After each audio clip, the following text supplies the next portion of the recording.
Oui, mbote. Bonjour, bonsoir. Bande Konabiso Nyoso ba Congolais.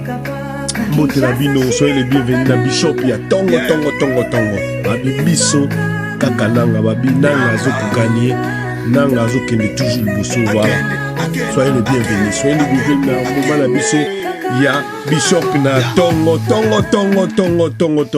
Voilà. Toujours des ana pona to sula parce que Congo Isa na poussa yaba Congolais baloba. Voilà. Kotala onyo sur le Canada Congo. Kotala onyo sur ba Congolais bazo mona. Nous sommes obligés ya ko renforcer communication ya ko loba oyo eza ko lekason na Congo. Pote peuple oya suka, peuple oya muke, peuple oyo ba néglige kawana. Aïeba exactement qu'est-ce qui se passe. Aïeba ba hauteur ya passe na ye. Aïeba banani bazonyo kolaye. Voilà pourquoi tozi mokano yako yaka chaque fois yako salaka partage ya ba vidéo oyo. Sokoza mutasikawa. Moi c'est votre frère Bishop National Nazala ming na TikTok mais ba jour pe na komi na YouTube. Donc kozanga te abonne-toi, tu la biso, j'aime et que ça la biso bien. Lelo toroye kosolola ko partager la bino interview oyo ya Steve Wemby na cordon Corneille Nanga o basali na Goma. Ezaki tellement intéressant. Tomoni oui toko proposer bino soki to cha mo commentaire na carte toko cha mais toko chango awa comme ça to landango ngai na bino to landango ensemble makambo Corneille Nanga alobi. Mais avant cela ndeko nangai to landa na nos vidéos oyo ki sasa makambo zanga te mboka oyo Tshisekedi na ebite alingi ko boma mboka mwimba alingi te ana ebite posa neza nini na Congo vision Tshisekedi zaki nini na Congo to landa vidéo oyo to landa. Cette image est illustrative. C'est d'un père de famille protecteur. Ce responsable en partance pour l'école de son jeune enfant a vu sa route être interrompue pour être passé devant la résidence de la ministre Destine Kazadi Tabala, située sur l'avenue Colonel Lebea à la Gombe.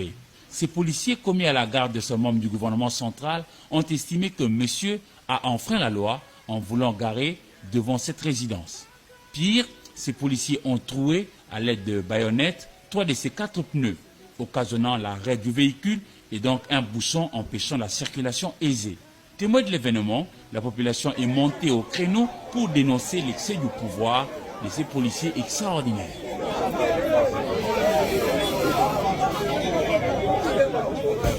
Ce jeune Congolais a assisté à tous les calvaires subis par la victime et son jeune enfant de cet excès de pouvoir.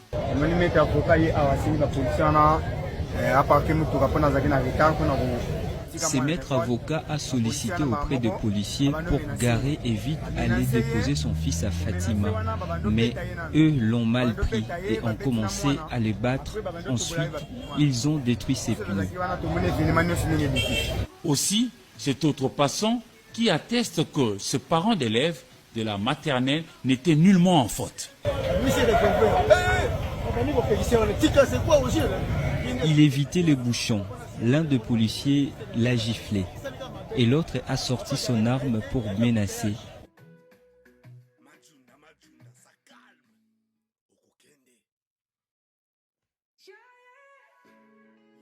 Voilà, merci beaucoup Bolimbi c'est pour l'instant. Voilà, ndeko je crois bolandi vidéo oyo ya faire à moi na oyo.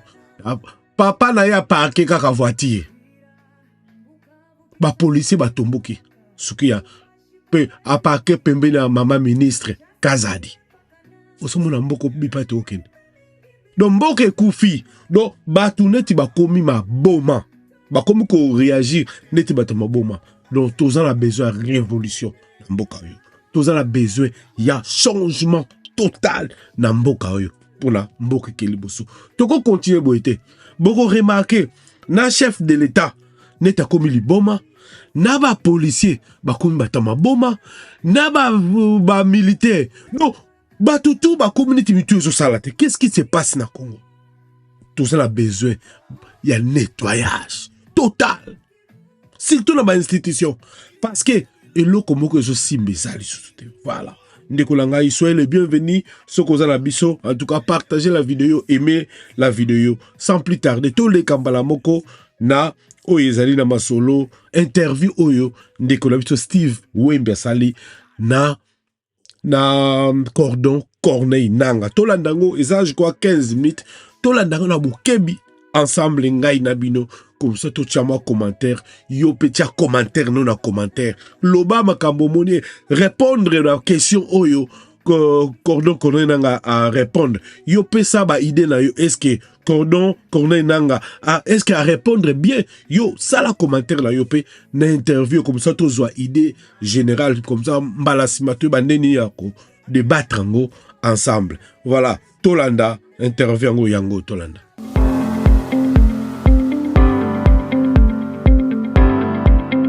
Bonjour, je suis à Goma, capitale de la province du Nord Kivu, dans l'est de la République démocratique du Congo.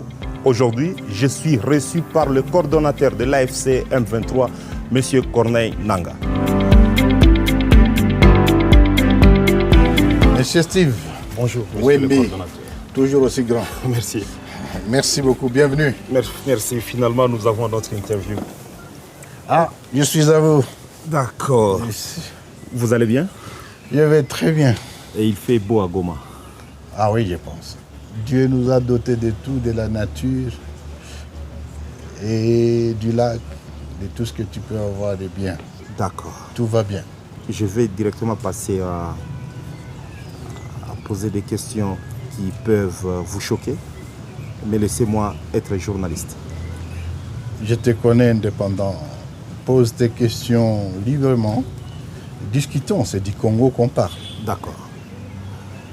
Monsieur le coordonnateur, la situation des droits de l'homme ici dans l'AFC, on vous accuse d'avoir tué près de 3000 personnes lors de votre arrivée. Quelle est votre réponse? Bon, je voudrais d'abord vous dire merci et bienvenue à Goma. Et avant de parler des questions des droits de l'homme, l'autre question, permets-moi de rendre hommage aux vaillants lions de Saramboy, l'armée révolutionnaire congolaise, ceux qui sont sur le terrain et qui d'autres sont tombés. Hommage à son chef d'état-major, son commandant, le général Soutani Makinga. Mais hommage aussi à ceux de ces combattants et cadres de l'AFC qui se sont donnés, qui se sont sacrifiés et qui se sacrifient encore pour la libération du Congo. Maintenant, revenons sur votre question touchant le droit de l'homme. Les droits de l'homme. Et les 3000 personnes. Je pense que nous sommes dans une lutte. Lutte pour les changements, lutte pour la paix, lutte pour la dignité des Congolais.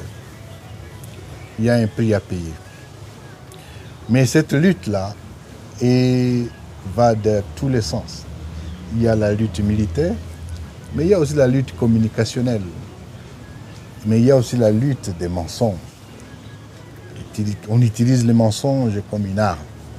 Ça, ce sont des allégations mensongères. Et pour ça, je ne vais rien dire. Je vous dirai simplement que c'est des mensonges. La question est claire, que ce sont des mensonges, des allégations. Et un rapport est en cours de présentation qui sera fait bientôt sur la question. Avant votre arrivée ici, ou bien avant la prise de Goma par les forces de l'AFC, il y a deux députés nationaux notables. Je peux citer un, Hubert Foulougouta, qui décriait la situation ici, on tuait chaque jour. Il parlait même du départ de certains officiers des FARDC parce qu'il y avait des tracasseries dans la ville de Goma. Est-ce qu'aujourd'hui, quelle est la situation dans les villes ou bien les zones sous contrôle de votre administration? Hommage à nos agents de sécurité. Nous sommes arrivés à Goma, on a trouvé les pillages. Le pillage a été arrêté. Aucune banque n'a été pillée. La population a été plus ou moins prise en charge. Et aujourd'hui, il y a des témoignages. Tu peux faire une semaine, 2 semaines sans entendre un coup de balle. Tout ça, c'est le travail fait par nos agents de sécurité et de l'ordre. Il y a les changements. Mais entre-temps, c'est un processus. Kinshasa, disons, avant d'entrer à Goma, c'était une poudrière. Vous avez différentes forces dans cette ville. Les forces internationales. Les Sud-Africains étaient ici. Les Tanzaniens étaient là. Les Malawites étaient là. Vous aviez plus de 3000 mercenaires européens. On n'en parle pas souvent assez.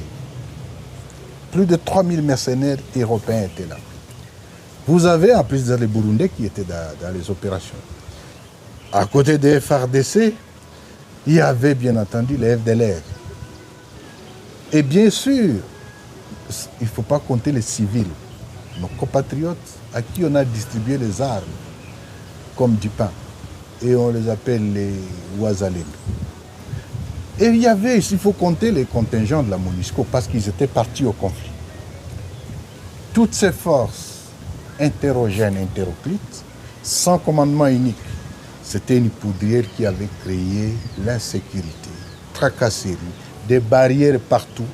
Les cambistes, c'était les premières cibles. Ils étaient tués tous les jours. Mais depuis notre arrivée, nous avons mis de l'ordre. Oui, je ne dis pas que la situation est devenue... nous sommes devenus au ciel. C'est un processus en cours. Et grâce surtout au professionnalisme de nos forces, la situation se stabilise. Les autorités civiles sont installées. Plus ou moins, on a trouvé qu'il n'y avait pas d'eau. L'eau a été installée. Ils avaient coupé l'électricité. L'électricité est revenue. La communication est là. Oui, d'autres challenges restent, bien entendu. Mais la situation sécuritaire se stabilise. Au moins, c'est un défi qui reste parce qu'on doit continuer à récupérer les armes et distribuer aux civils et à tout le monde. Il y a des bandits qui circulent encore et qu'on sort. Voilà la situation. Donc aujourd'hui, la situation tend plutôt vers le bien. D'accord. Et j'essaie un peu de parler avec la population. Sincèrement, la population n'en peut plus.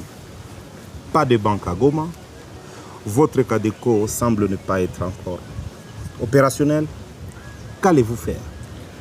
La situation, vous dites que la population n'en peut plus parce que les banques ont été fermées. C'est une décision délibérément prise par M. Tshilombo pour punir la population de l'Est. Parce qu'ils sont swahiliphones. Les banques sont fermées sur ordre de Tshisekedi.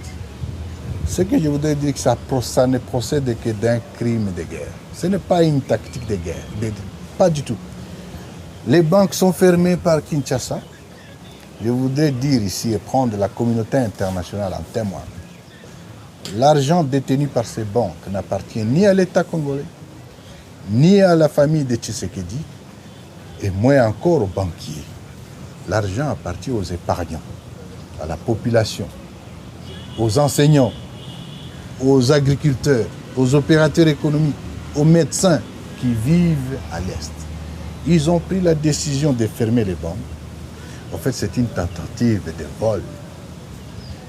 Ils veulent voler l'argent des gens de Kivu. Mais c'est une situation difficile que nous gérons. Nous ne nous plaignons pas. Qu'est-ce qu'un enseignant a à voir avec la révolution? De toute façon, nous, les responsables de la révolution aujourd'hui, nous n'avons aucun compte dans les banques. Entre-temps, devant cette situation, on ne va pas rester les bras croisés. Nous sommes en train de prendre des solutions alternatives. Et c'est de là que tu parles de la CADECO. Ce n'est pas ma CADECO. La CADECO n'est pas à moi. C'est parmi les solutions palliatives que nous avons entreprises et que nous sommes en train d'opérationnaliser la CADECO dans ce sens. Il n'y a pas que la CADECO. Nous avons institué une autorité de régulation du secteur économique, financier et des assurances. Cet organe va jouer le rôle de la Banque centrale et c'est cet organe qui va nécessairement donner et qui va notamment donner des licences pour la création de nouvelles banques. Mais d'autres alternatives sont aussi là. Entre autres, l'utilisation aujourd'hui de la monnaie virtuelle, la monnaie électronique. Ça se fait dans d'autres pays. Aujourd'hui, au Kenya, quand vous allez en Tanzanie, au Rwanda ou en Ouganda. Même pour payer les taxis, on paye par les mobile money. Ce sont des solutions comme ça qui sont en cours. La CADECO est en Serava. On entame la réforme quant à la CADECO. Elle va devenir une banque à part entière. Donc, vous semblez me dire que votre administration est bien, le mouvement est bien administré. Mais nous organisons, okay. nous représentons l'État et nous gérons.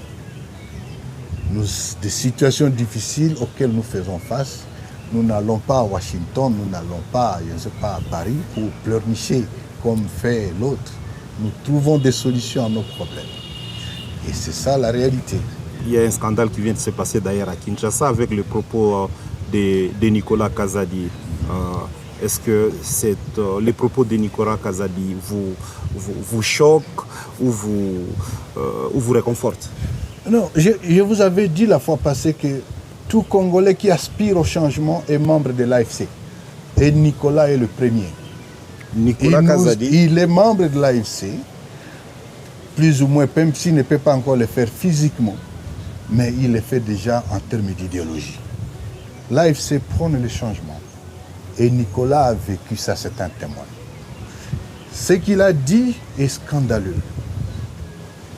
Mais c'est d'autant plus important que la population nous donne maintenant raison.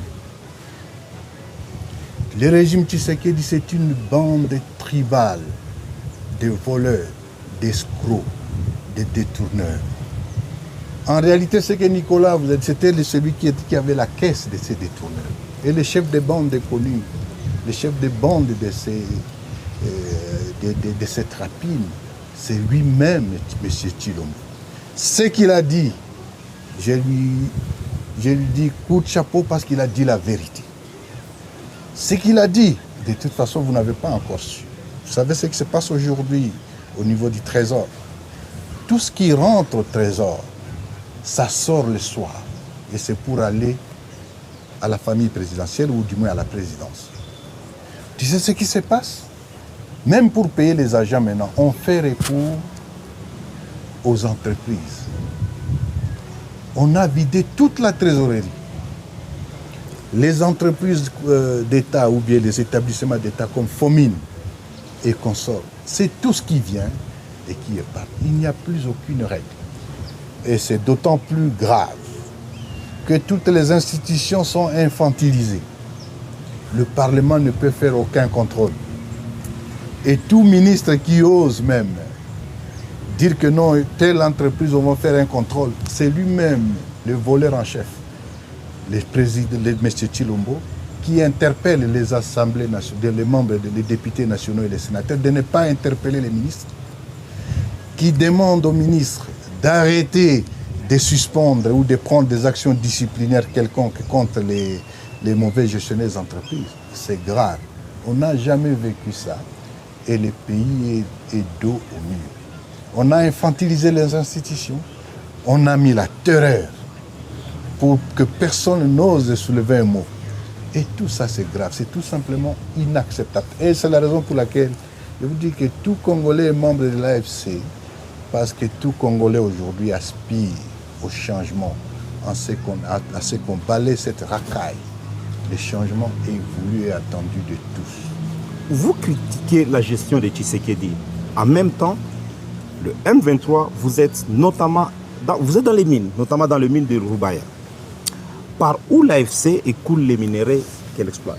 Non, corrige, rectifie d'abord. Comment je vais rectifier? Non, vous êtes dans les mines. L'Alliance Fleuve Congo ou les M23, nous ne sommes pas dans les mines. Mais vous contrôlez Roubaïa. Nous sommes en train d'administrer l'espace libéré.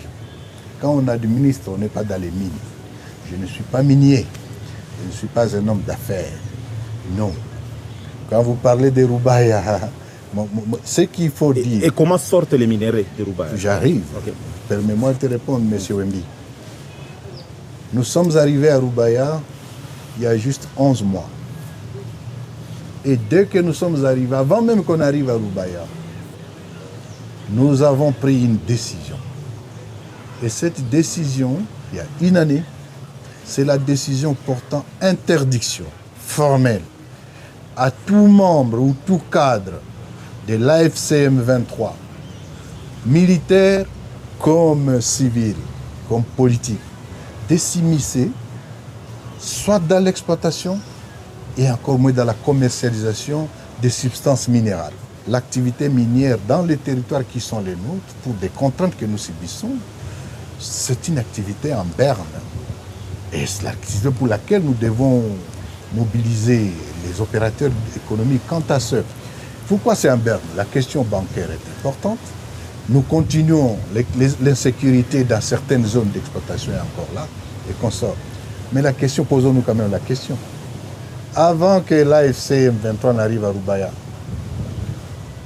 avant ces minéraux, qui exploitait? Mais c'est la famille Tshisekedi qui exploitait ça. C'est la famille Tshisekedi qui a ravi cette mine à M. Mwanga Tchouchou. Où est-ce qu'ils exportaient? Ils exportaient toujours par le Rwanda. Ils exportaient toujours par l'Ouganda. Ils exportaient toujours par le Burundi. Aucune substance minérale ne part d'ici vers Kinshasa parce qu'il n'y a pas de route. Pourquoi vous ne posez jamais cette question et dites, mais comment vous le faisiez ça? Non, je vous confirme encore, l'Alliance Fleuve Congo M23 n'est pas dans les mines, n'est pas dans les business.